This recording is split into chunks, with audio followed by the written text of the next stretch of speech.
우리 로마서 10장 14절 같이 찾아보겠습니다.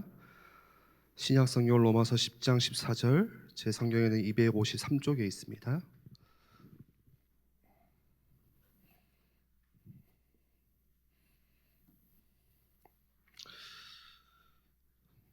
우리 같이 함께 읽겠습니다. 10장 14절.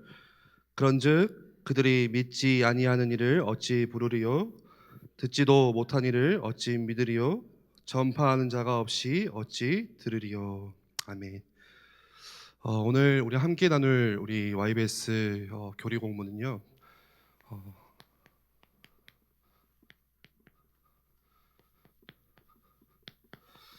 유효적인 소명이라는 주제로 같이 교리 공부를 하고자 합니다. 우리 문답 띄워주시면 되겠습니다.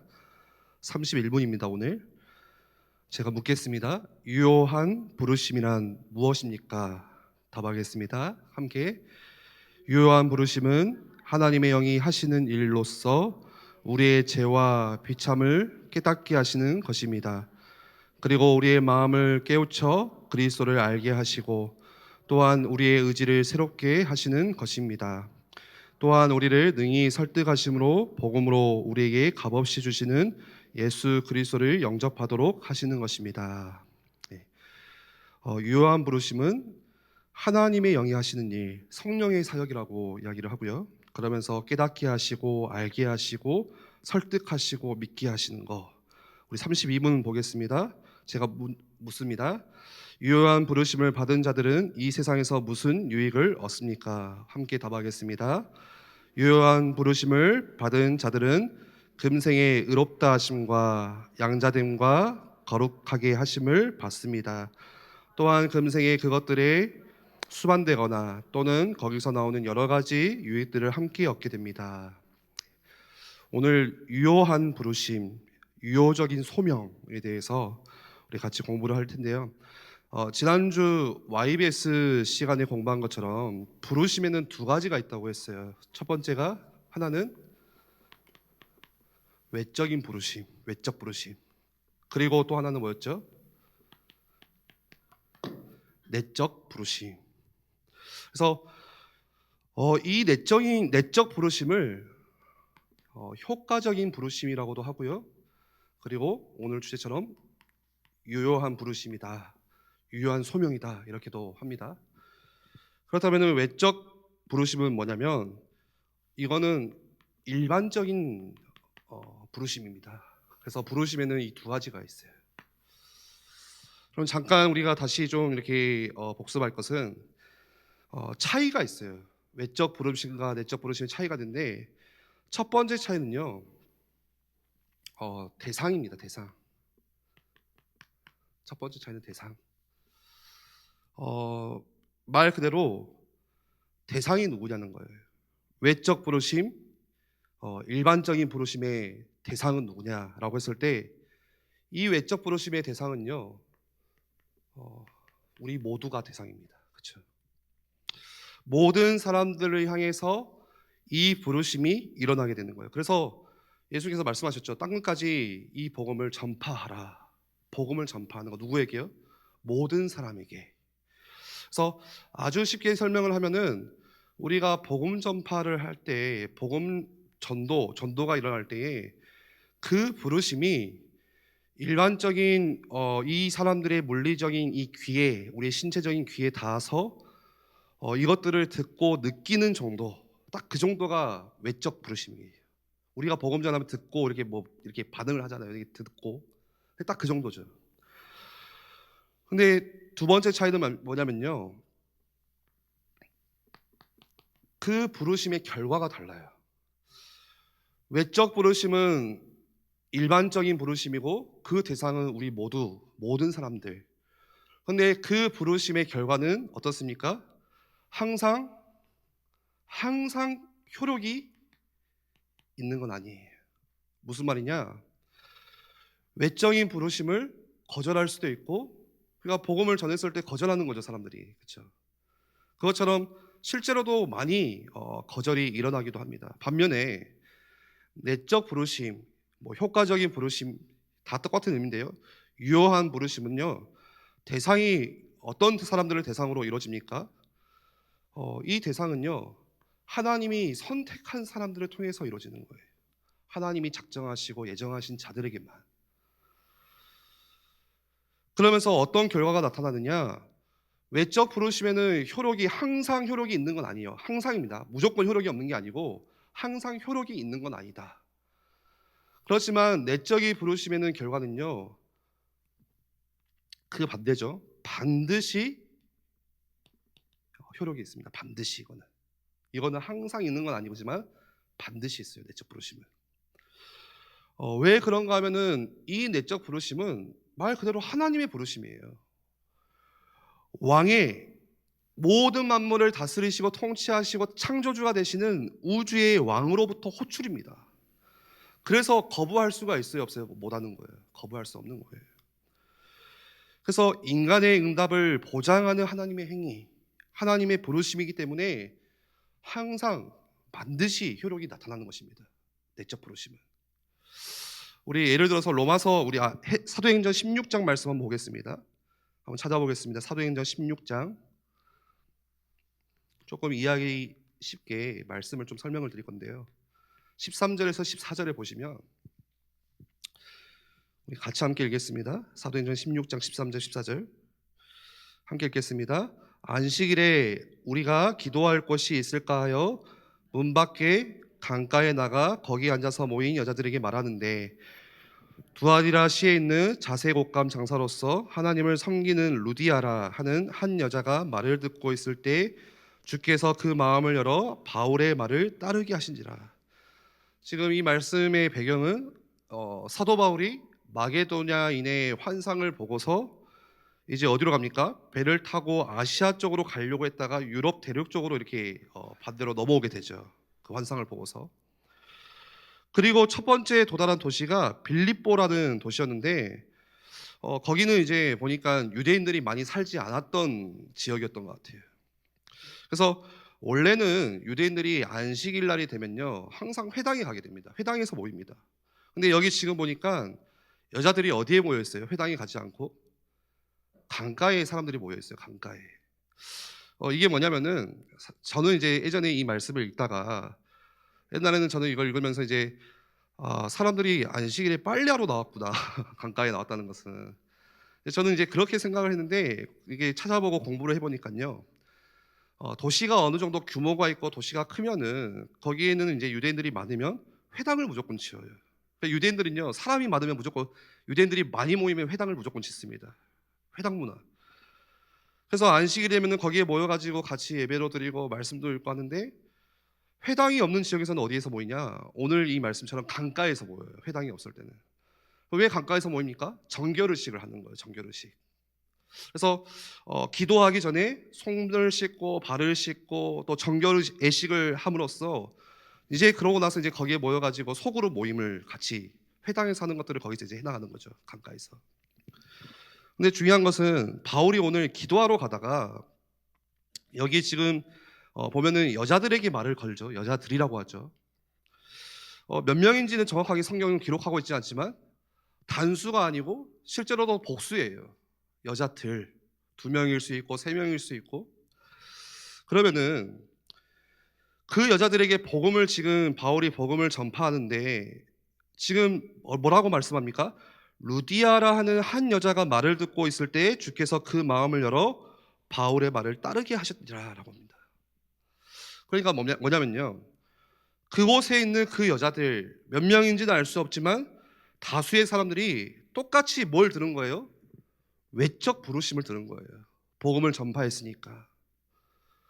루디아에게만 따로 바울이 불러가지고 따로 다른 이야기를 한 게 아니고 똑같이 들은 거예요. 외적 부르심을, 말씀을.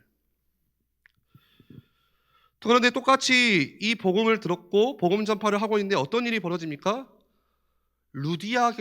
루디아만이 성령께서 그 루디아의 마음을 열어주셔서 바울의 말을 따르게 하셨어요.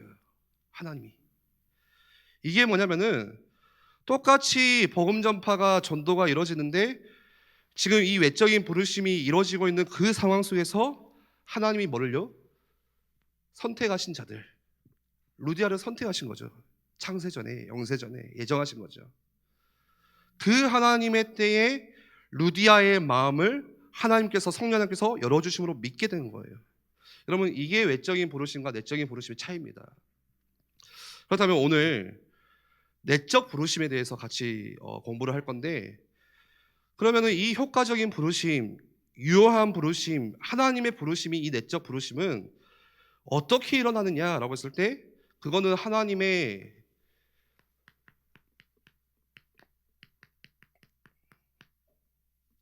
전능하신 능력과 하나님께서 베푸시는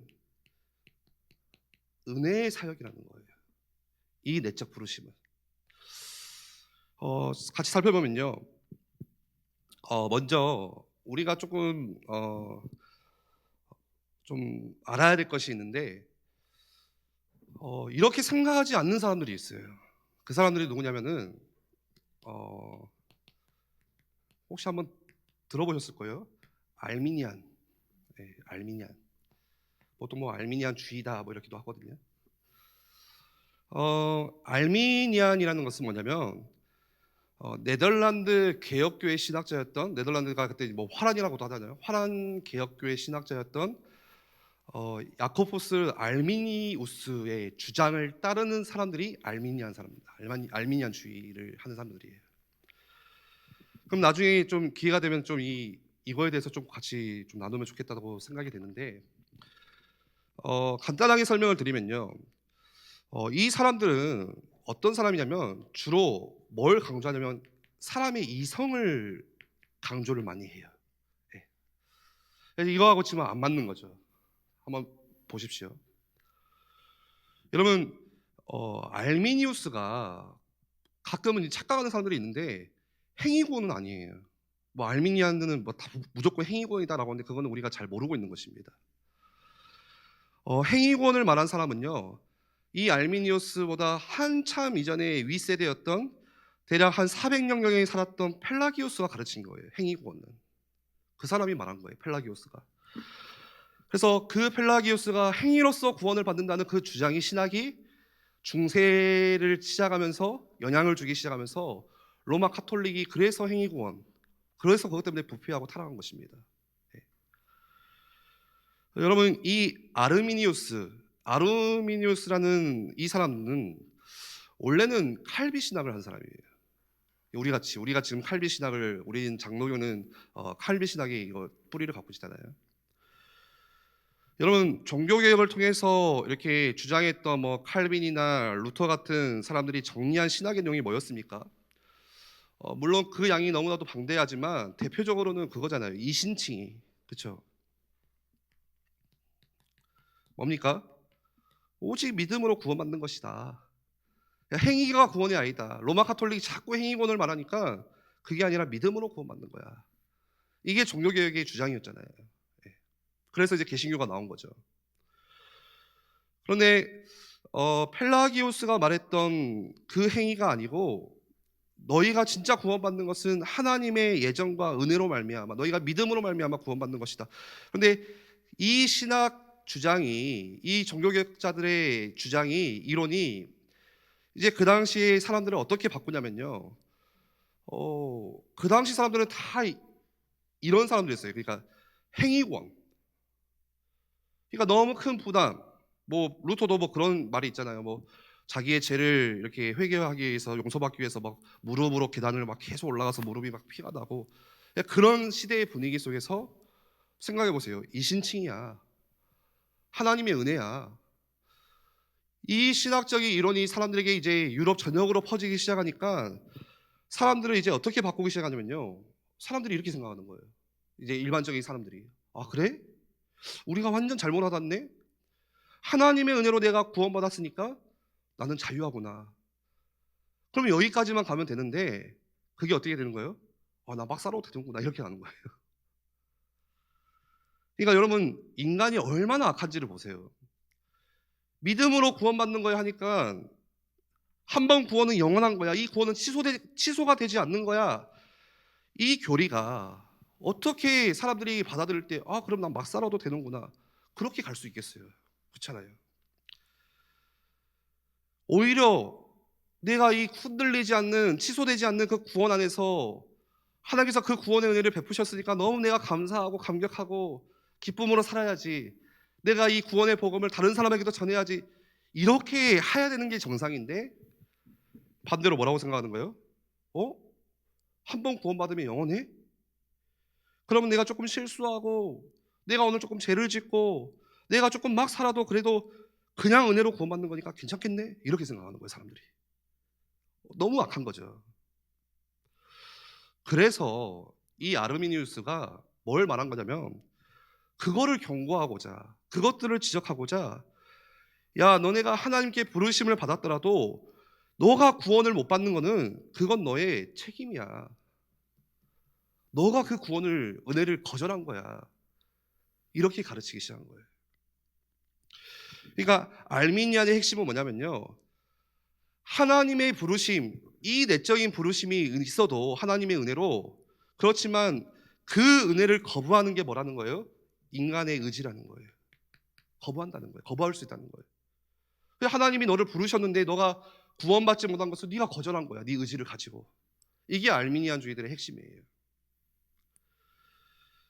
그래서 이 아르미니우스 영향을 받은 이제 웨슬리 목사님이, 그게 이제 감리교가 지금 된 거죠. 감리교의 출발이 지금 감리교가.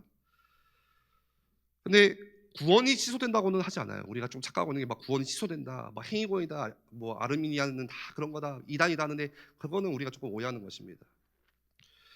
그런데 그 웨슬리 목사님이 뭐라고 이야기했냐면, 믿음의 경주에서 너희들이 파손된다라고 했어요. 떨어진다. 그 이 말은 뭐냐면, 너희가 받은 구원이 막 살아가지고 취소된다 그 말이 아니고, 철저하게 그 말을 한 이유는 목회적인 차원에서 말한 거예요. 야, 니네들이 그렇게 살면 안 돼. 그래서 감리교가 주장하는 것들이, 주로 이렇게 강하게 이야기하는 것들이 성화에 대해서, 이 땅에서 거룩한 삶에 대해서 그런 실천의 부분들을 적극적으로 주장하는 것입니다. 감리교가. 행함으로 구원받는 게 아니고, 구원은 은혜로 받는 것이지만, 그러나 너희가 그 구원을 못 받는 것은 네 의지로 거절했기 때문에 그래. 이걸 가르치는 거예요. 이런 주장인 거예요, 아르미니안. 그래서 지금도 사실 애정이냐 의지냐 이 싸움은요, 지금도 치열해요. 답이 없어요. 애정이냐 의지냐 이거는. 그래서 요즘에 어떤 말이 있냐면요, 의지는 감리 쪽이잖아요, 의지라는 단어는. 그리고 애정은 우리 장로교잖아요. 야, 우리 이거 좀 합쳐보자. 감리교 장로교 합쳐서 감로교 어떠냐 이러거든요, 요즘에는. 우리 반반씩해서 가보자, 이런 말도 많이 나와요. 그런데 여러분, 이런 알미니안이 하는 생각이 뭐냐면요, 하나님께서 구원받은 자들을 선택하실 때 어떠한 그 사람의 가능성을 보고, 동기를 보고 선택하신다는 거예요. 그러니까 선택하시면 좀 다른 거죠. 그러니까 어떤 사람이 예수님을 믿을 수 있는 어떤 가능성이 있을까, 어떤 사람이 예수님을 믿을 만한 어떤 동기가 있어서 하나님 보시기에, 쟤 보니까 쟤 조금 싹이 보인다, 내가 얘를 선택해야겠다 라고 해서 그 사람은 선택했다고 주장하는 거예요, 이 알미니안은. 여러분, 한번 생각해 보세요. 만약에 그렇더라면은, 이러한 관점에서 하나님께서 누군가를 선택하셨다라고 한다면은, 이러한 관점에서요, 그러면은 그 사람의 구원의 근거는 어디에 있는 거예요?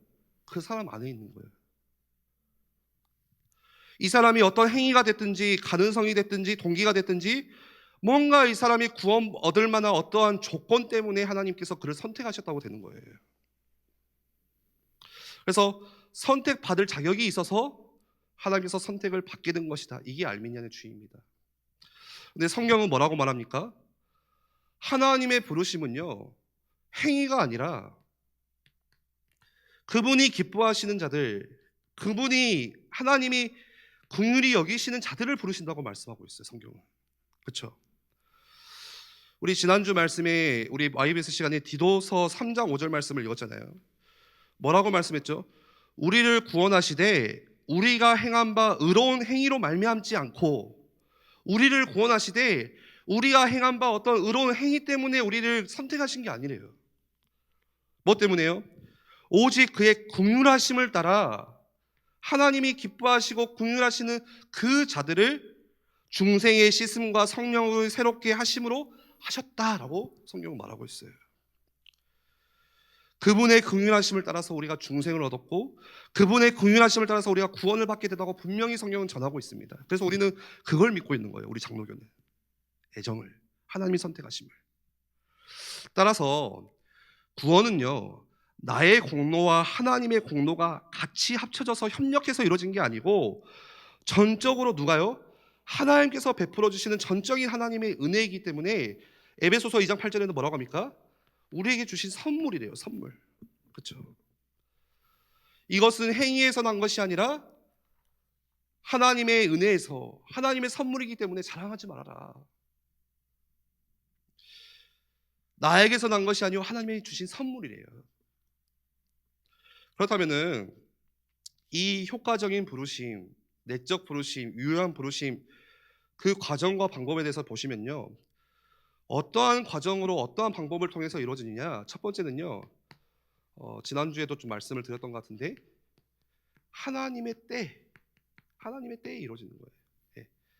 하나님의 절대적인 시간표, 이거는 하나님의 시간이에요. 우리의 시간이 아니고요. 그냥 하나님의 시간과 우리의 시간은 다른 거죠. 언제 그 부르심이 일어났는가라고 했을 때 하나님이 그가 기뻐하시는 때다, 성경은 말합니다. 다시 말해서 하나님은 각 개인을 위해서 지정해 놓으신 특정한 시간이 있다는 거예요. 그러니까 우리가 동시에 부르심을 받은 게 아니잖아요. 우리 장로님, 권사님, 또 제가 동시에 하나님이 그날 부르신 게 아니고 각자 특정한 시간을 두시고 부르신 거예요. 하나님의 때에.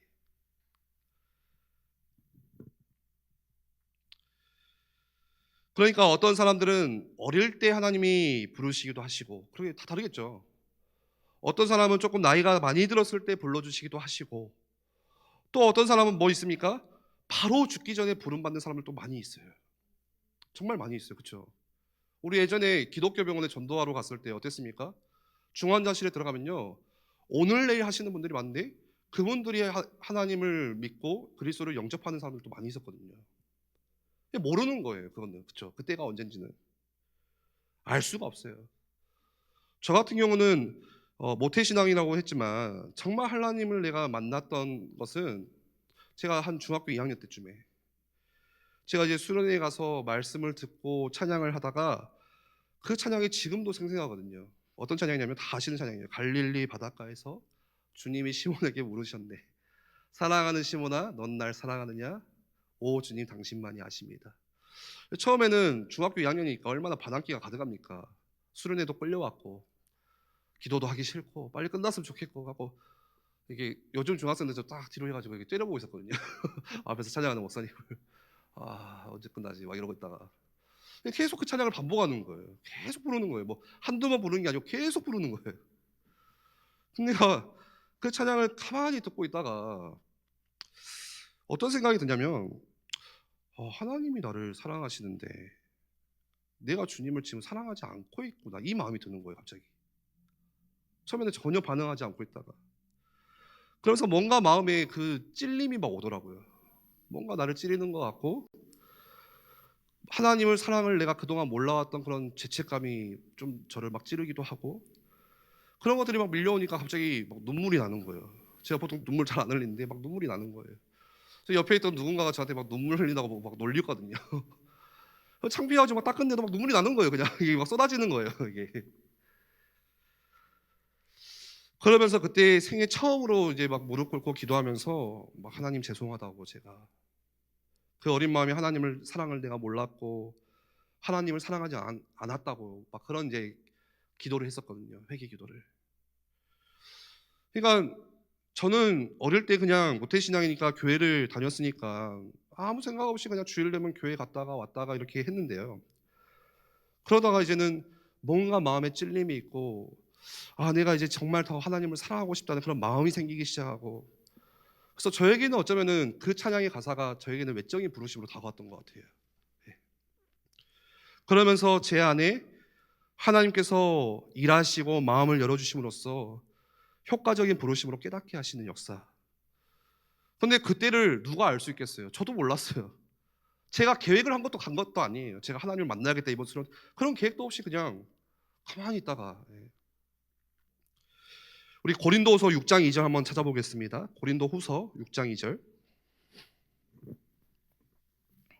신약성경 고린도후서 6장 2절 말씀 같이 한번 읽어보겠습니다. 이르시되 내가 은혜를 베풀 때에 너에게 듣고 구원의 날에 너를 도왔다 하셨으니 보라 지금은 은혜 받을 만한 때요 보라 지금은 구원의 날이로다. 내가 은혜 베풀 때에, 하나님의 때예요. 너에게 듣고 구원의 너를 내가 도왔다. 하나님이 도우신다는 거, 일하신다는 거예요. 전능하신 그 하나님의 능력으로서 하나님이 각 사람에게 정하신 그 때가 있고 그때에 하나님께서 우리를 부르시는 거예요. 그래서 어떤 사람은 다 다르겠죠. 그 부르심도 은밀하게 부르시는 사람도 있을 거예요. 그 사람이 잘 인지하지 못하게, 내가 불렀나? 잘 모르지만 은밀하게 하나님이 누군가는 부르시기도 하시고, 또 어떤 부르심도 있겠습니까? 막 사도 바울처럼 극적으로 막 부르시기도 하겠죠. 뭔가의 현상을 통해서 주님을 만날 수밖에 없는 어떤 부르심, 강력한 그런 경험을 맡기도 합니다. 여러분, 그 하나 여담으로 간증 그런 기독교 프로그램을 보시면요, 막 제가 막 뭐 하다가 뭘 사고를 쳤다가 뭐 교통사고를 당해가지고 뭐 하나님 막 극적으로, 저도 어렸을 때 어떤 생각이 있었냐면, 어렸을 때 조그만 할 때는 야 멋있다. 야 나도 앞에서 저런 간증 좀 해보고 싶다. 나는 하나님을 어떻게 만났지 막 모르니까 막 갑자기 막 기적적으로 낫고 막 이런 역사가 있으니까 야 이게 뭔가 구원의 확신이 안 흔들릴 것 같은 거예요. 그런 게 있으면 저한테. 근데 여러분, 하나님은 다 똑같이 부르시는 게 아니에요. 그러면 우리가 다 교통사고 당해가지고 오늘 왔었어야 되는 거죠. 그렇죠? 어떤 사람은 그냥 은밀하게 부르시기도 하시고 극적으로 부르시기도 하시고 다 달라요. 근데 분명한 것은 뭐냐면은, 이거는 분명합니다. 우리가 언제요? 지상세계에 우리가 살아있을 때 부르세요. 이 땅에. 네. 그거는 확실하죠.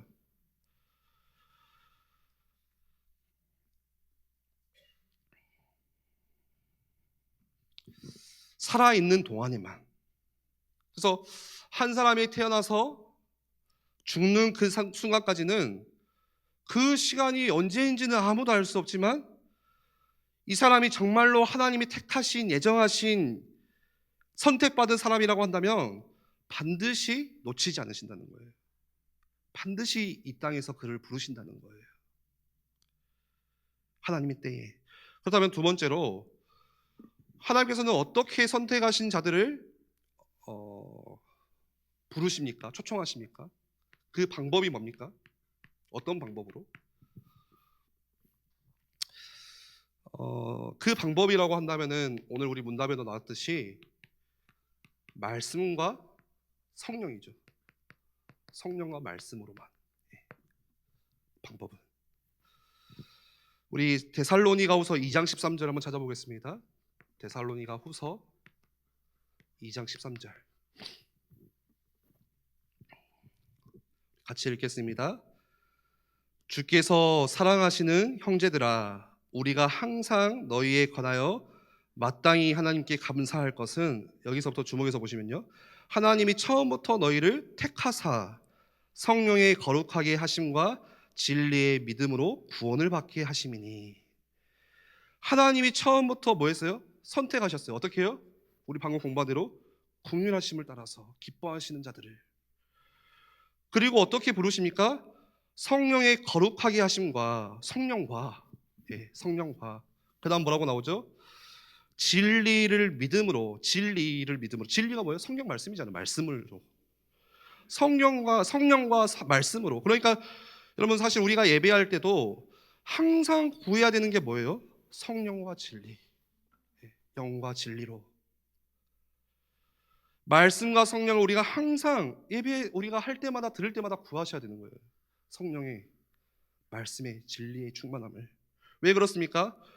말씀과 성령을 통해서 하나님이 예배드리는 이 많은, 예를 들어서 우리가 주일날 많이 모이잖아요. 이 사람들이 여러분, 교회에 온다고, 교회에 등록했다고 다 구원받은 건 아니잖아요. 그렇죠?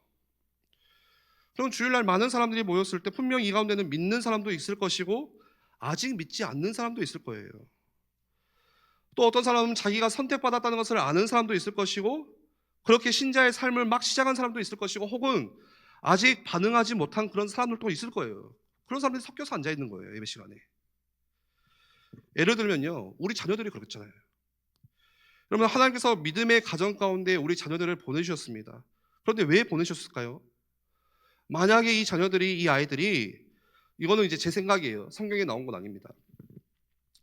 만약에 택함받은 자가 아니라면은 믿음의 가정이 아니라 믿을 수 없는 환경 가운데 태어나게 했을 것 같아요.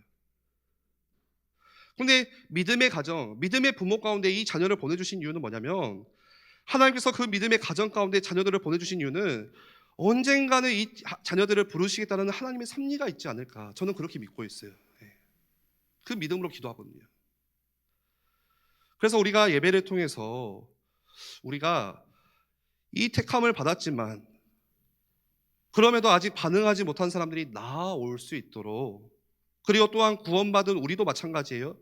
날마다 하나님의 말씀과 그 성령을 통해서 내가 누구인지를 깨닫고 내가 어떻게 인생을 앞으로 살아가야 되는지를 알 수 있기 때문에 이 성령과 말씀은 가장 중요한 수단이자 방법입니다. 그렇죠? 그러면은 어떠한 과정을 통해서 부르십니까? 부르심의 방법은 성령과 말씀이고 그 부르시는 과정은 어떻게 되죠? 우리 31분 답 한번 떼어주시겠어요? 답만. 4가지가 정리되어 있어요. 한번 보시면은 유효한 부르심은 이제 하나님이 역사하시는 일이다. 이게 다 배운, 방금 공부한 거죠.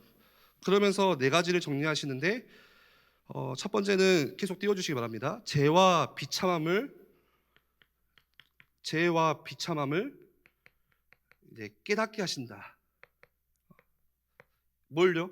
이걸 통해서 깨닫게 하시는 거죠. 이 방법을 통해서. 그리고 또 뭡니까? 2번째로는 우리의 마음을 깨우친대요. 우리의 마음을 깨닫게 하시는 거죠. 그래서 그리스도를 알게 하신다. 깨우치고 알게. 3번째로는 뭐라고 기록되었습니까? 그러면서 또한 우리의 뭐를 새롭게 합니까? 우리의 의지를 새롭게 하고, 또한 마지막 4번째로 그리고 능히 우리를 설득하신대요. 설득하셔서 그리스도를 뭐 하도록요? 영접하도록 하시는 거예요. 그 과정이. 말씀과 성령께서 우리의 마음을 밝히시는 거죠.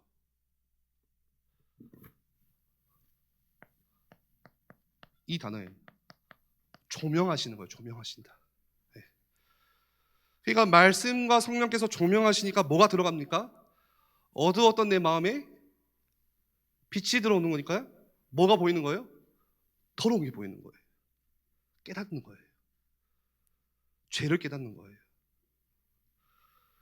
우리 고린도전서 2장 12절 말씀 한번 찾아보겠습니다. 고린도전서 2장 12절. 어떤 분이 성경을 왜 이렇게 많이 찾냐고 이렇게 하셨는데 우리가 이 시간만이라도 좀 찾게요.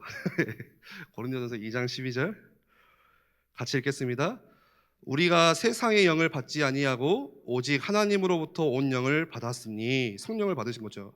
이는 우리로 하여금 하나님께서 우리에게 주신 것들을 뭐하도록요? 알게 하려 하심이라. 하나님의 영 성령과 말씀으로 뭐를 알게 하는 거예요? 우리에게 주신 것들을 알게 하신대요. 주신 게 뭐예요? 방금 적었잖아요. 이거 말고도 더 있습니다. 여러분, 인간이 아담의 범죄함으로 인해서 타락했습니다. 그 타락으로 인해서 어떤 현상이 일어났어요? 그 원죄로 말미암아 하나님의 뭘요?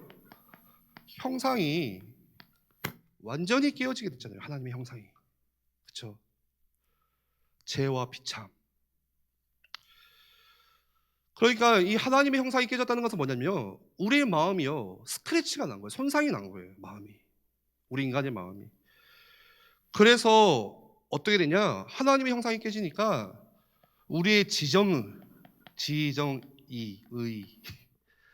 지정의가 뭐 하는 거예요? 하나님께 반응할 수 있다 없다? 반응할 수 없는 거예요. 그게 하나님의 형상이 깨진 거예요. 여러분, 하나님께서 뭐라고 하셨죠? 아담에게, 하와에게 너희가 그것을 따먹는 날에는 어떻게 했습니까? 정령 죽으리라. 자, 질문해 볼게요. 죽었습니까? 그래서 안 죽었어요. 아담은 930세까지 살았어요. 야, 선악하다 보니까 930세까지 살았다니까요. 그러면은 죽었어요. 그런데 죽었어요. 근데 뭐가 죽었다는 거예요? 영이 죽은 거예요. 아, 너무 잘하시네요. 영혼이 죽은 거예요. 영혼이. 그 말은 뭡니까? 영이 죽었다는 것은 하나님과의 교제가 끊어졌다는 거예요. 단절됐다는 거예요. 이제는. 그동안에는 하나님을 알 수 있었습니다. 하나님을 느낄 수 있었어요. 하나님을 우리가 사랑할 수 있었어요.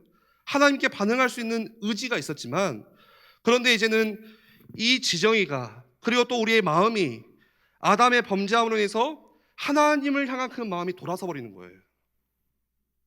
그게 죄의 결과예요. 그렇게 되면서 어떤 일이 일어나게 됩니까? 하나님을 알 수 없어요. 하나님을 알고 싶은 마음도 안 생겨요.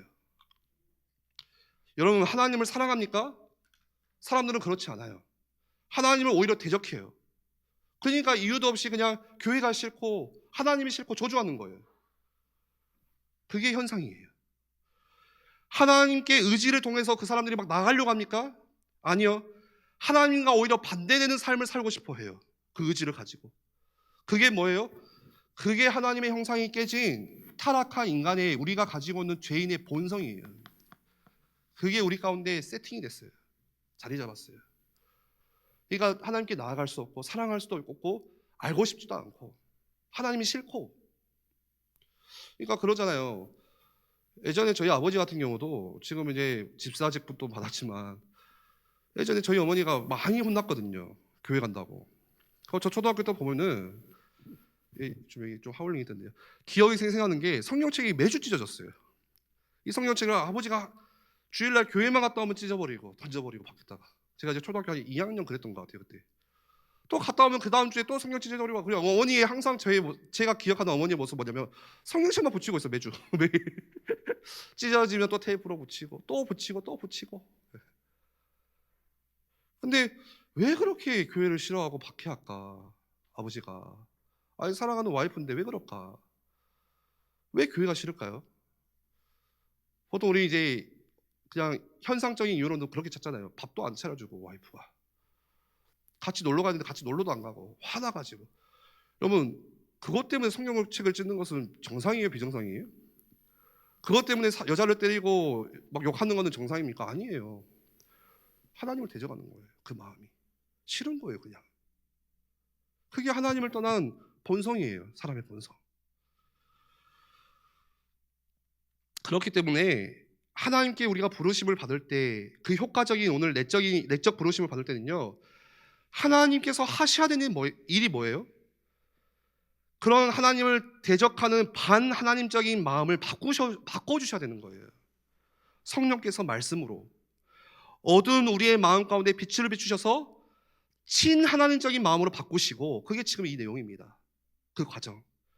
그러면서 우리의 그런 깨어진 의지를 개혁시켜 주시고 새롭게 하심으로써 이제는 하나님께 반응하며 나갈 수 있도록 만들어 주시는 거예요. 하나님이.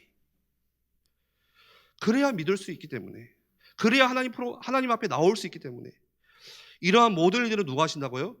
성령 하나님께서 우리 안에서 역사하심으로써, 이루심으로써.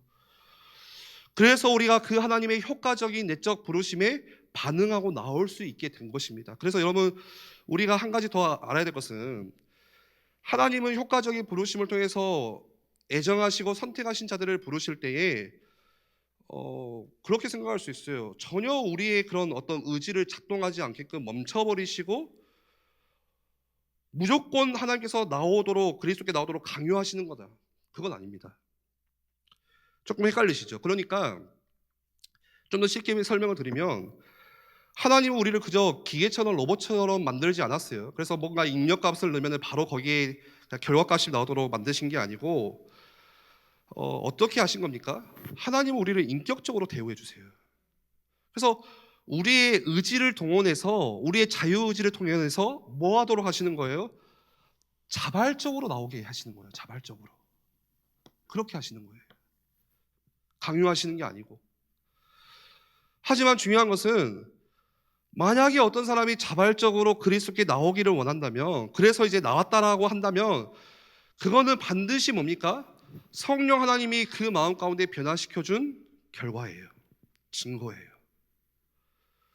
하나님이 그 속에서 어떠한 일을 하셨기 때문에 그 사람이 반응할 수 있는 거예요. 원래는 반응할 수가 없는데. 그러니까 여러분, 구원받은 우리가 착각하면 안 되는 게 그거예요. 뭐를 착각하면 안 됩니까? 우리는 스스로 내가 선택했고 내가 결정했고 내 발로 찾아온 것처럼 생각하지만 실상은 하나님께서 우리들의 마음 가운데 이러한 작업들을 하셨다는 거예요. 효과적인 부르심을 통해서 우리의 어두운 마음의 빛을 비추시고 조명하여 주셔서 우리의 또 의지를 새롭게 변화시켜 주시고 우리가 주님께 반응할 수 있도록 만들어 주셨기 때문에 비로소 우리가 나올 수 있었다는 것입니다. 여러분, 이 개념을 조금 이해하실 수 있겠죠. 그러면 뭐 그렇게 생각할 수 있어요. 뭐 그러면은 뭐 결국에 하나님이 다 하시는 거네요. 그렇지 않습니다. 우리가 하는 것이지만 하나님이 하시는 거예요. 하나님이 하셨기 때문에 우리가 할 수 있게 된 거예요. 하나님도 우리도 100% 100%예요. 그러니까 알미니안이 말하는 50대 50이 아니에요. 예를 들어서 하나님이 50% 힘쓰고 내가 50% 의지를 가졌다가 아니고, 애정은요, 하나님도 100%, 누구도 100%, 나도 100%, 함께 100%. 그러니까 우리가 신비라고 할 수 있겠죠. 우리 32분 답에 잠깐 보시면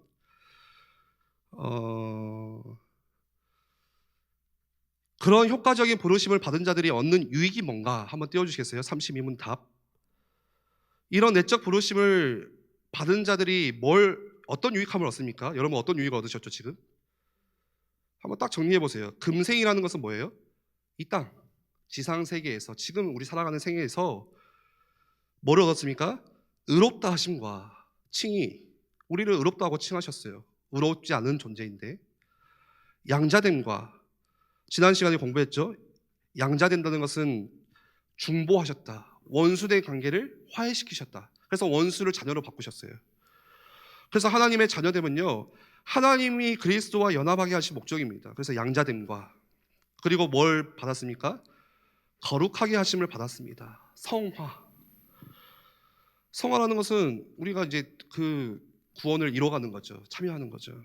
또한 금생의 그것들에 수반되거나 또는 거기서 나오는 여러 가지 유익들을, 그래서 그 다음 우리 YBS 시간에 33문은 칭의에 대해서 공부하고요, 34문은 양자됨이 뭔지, 35문은 성화가 뭔지, 그리고 36문은 이러한 것들의 유익함에 대해서 구체적으로 이제 하나씩 다룰 겁니다. 네.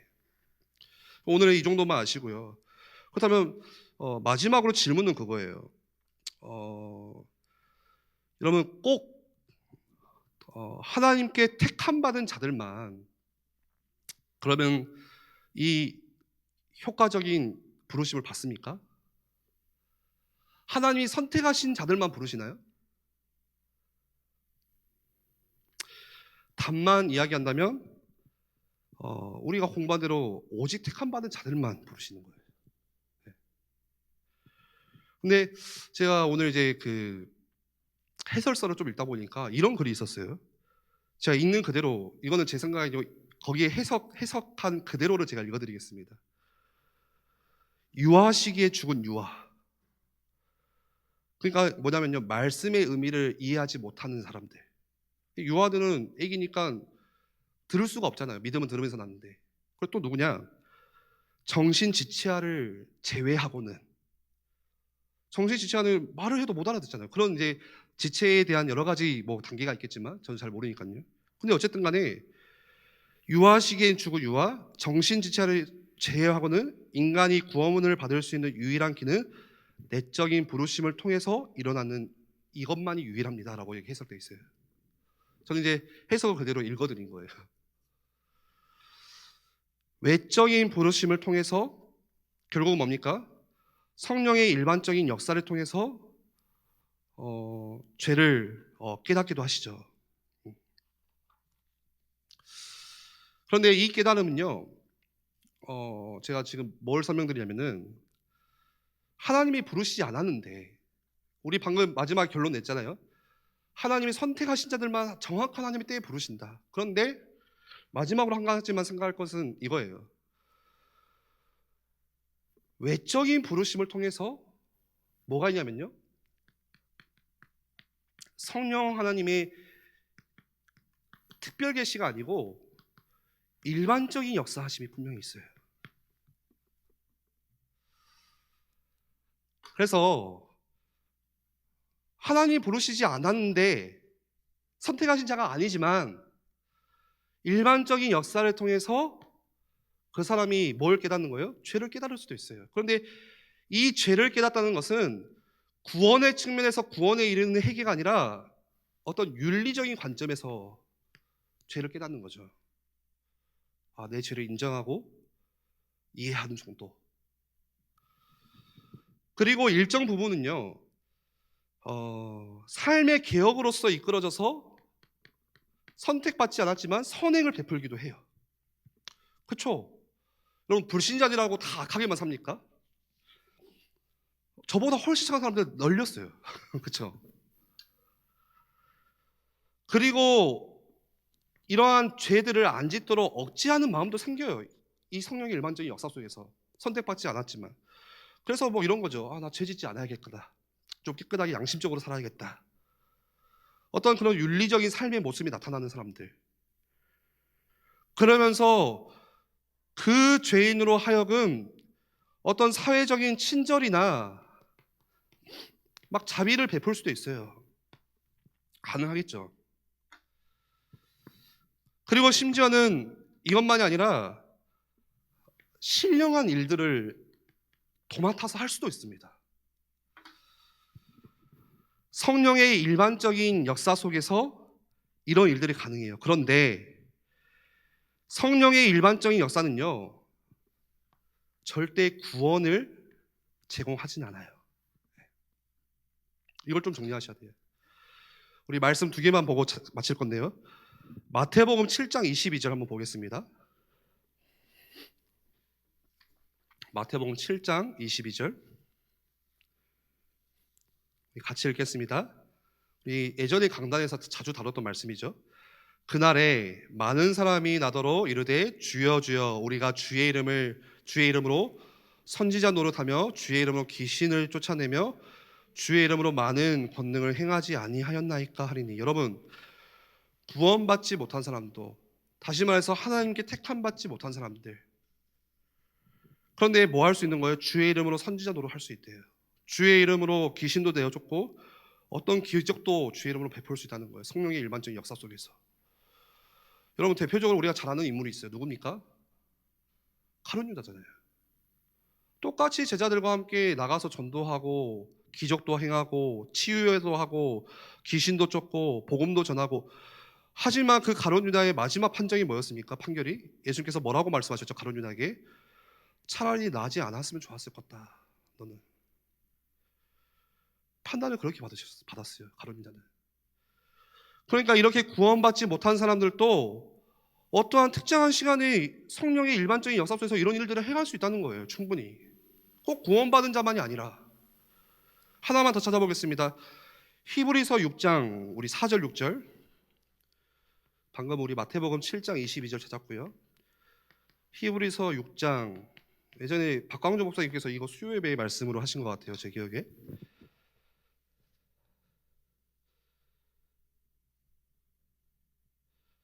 4절에서 6절까지 한번 같이 읽겠습니다. 한번 빛을 받고 하늘의 은사를 맛보고 성령에 참여한 바 되고 하나님의 선한 말씀과 내세의 능력을 맛보고도 타락한 자들은 다시 새롭게 하여 회개하게 할 수 없나니 이는 그들이 하나님의 아들을 다시 십자가에 못 박아 드러내놓고 욕되게 함이라. 조금 잘 이해해 주시면 좋을 것 같아요. 간혹 가다가 교회 안에서 리더가 될 수도 있고 또 나를 양육했던 사람일 수도 있고, 그 누군가가 어느 날 갑자기 실족해서 교회를 떠났습니다. 지금 누구를 말하는 게 아니에요. 그냥 애화예요. 그러면 그 사람이 실족해서 교회를 떠나거나 혹은 믿음을 그냥 완전히 포기하고 살아버리거나, 물론 그런 경우들을 만나지 않으면 좋겠죠. 그런데 만날 수도 있잖아요. 그러면 우리는 그러한 사람들을 보고 어떻게 생각해야 됩니까? 그런 사람들을 보고 어떻게 우리가 이해해야 되죠? 물론 하나님의 또 다른 기회가 있어가지고 그 사람을 특별하게 다시 부를 수도 있겠죠. 그건 하나님이 하시는 거니까 모르는 거예요. 그런데 한번 생각해 보세요. 만약 그분이 교회를 떠나게 됐다면 여러분, 그분은 택함 받은 사람이에요? 택함 받지 못한 사람일까요? 아닐 수도 있어요.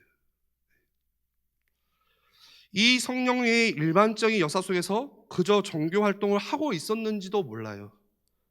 이거는 하나님이 아시는 거죠. 하나님만이 아시는 거죠. 그게 제가 아닐 수도 있다고 한 거예요. 아니다가 아니고.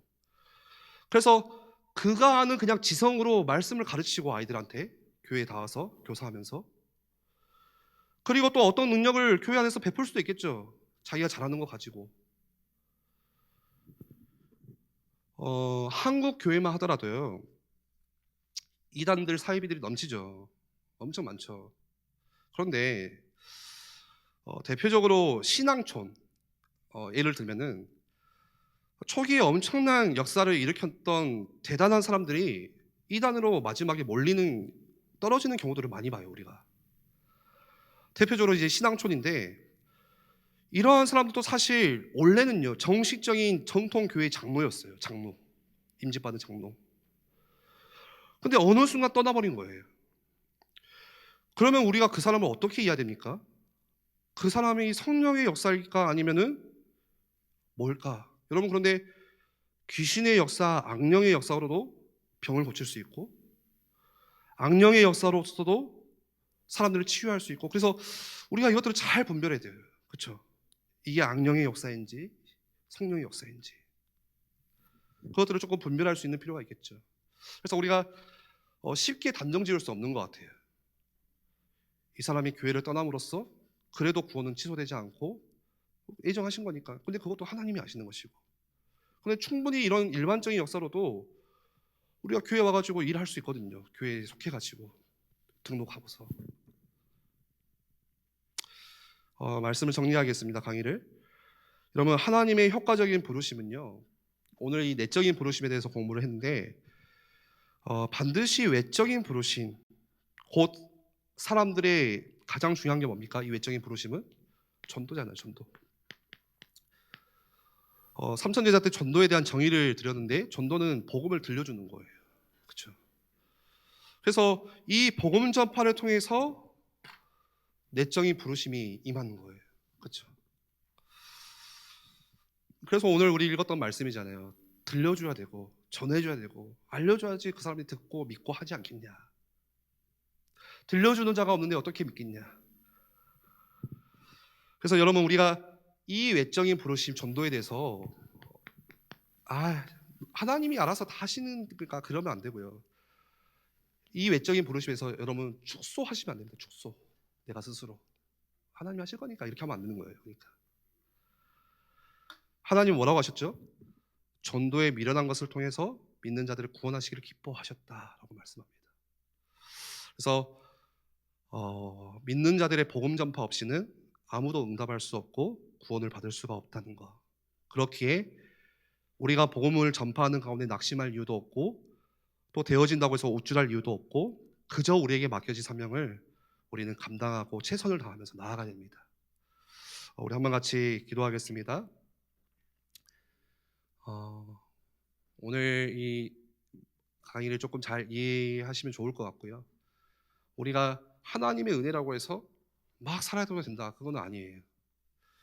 오히려 이 구원이 취소되지 않는, 나를 창세전에 영세전에 택하여 부르신 하나님의 엄청난 은혜구나라고 한다면, 그 구원에 대해서 우리가 날마다 감사하고 감격하고, 이 은혜의 복음을 내가 누구에게, 어떤 사람에게, 내 가족에게 어떻게 전할 수 있을까, 하나님의 때를 기다리면서 애통한 마음으로 같이 기도하고, 그 사람이 복음을 듣지 않고 거부했다고 해서 내가 그것 때문에 낙담할 이유도 없고, 더 하나님의 마음, 예수님의 마음을 본받아서 우리는 기도해야 됩니다.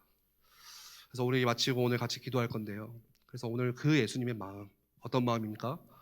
긍휼히 여기시는 마음, 불쌍히 여겨주시는 그 마음, 창자가 끊어지는 그 고통처럼 하나님을 떠난 자들을 불쌍히 여겨주시는 그 마음이 하나님 오늘 이 밤에 우리 가운데 임하여져서 우리가 그 마음으로 우리 가족을 위해서 기도하고, 그 마음으로 우리 현장에 죽어가는 자들을 위해서 기도하게 하시고, 그 마음으로 실족한 자들을 위해서 기도하게 하시고, 그 마음으로 하나님 우리 성도를 위해서, 우리 옆에 있는 지체들을 위해서 중보할 수 있도록 우리 한번 같이 기도하겠습니다.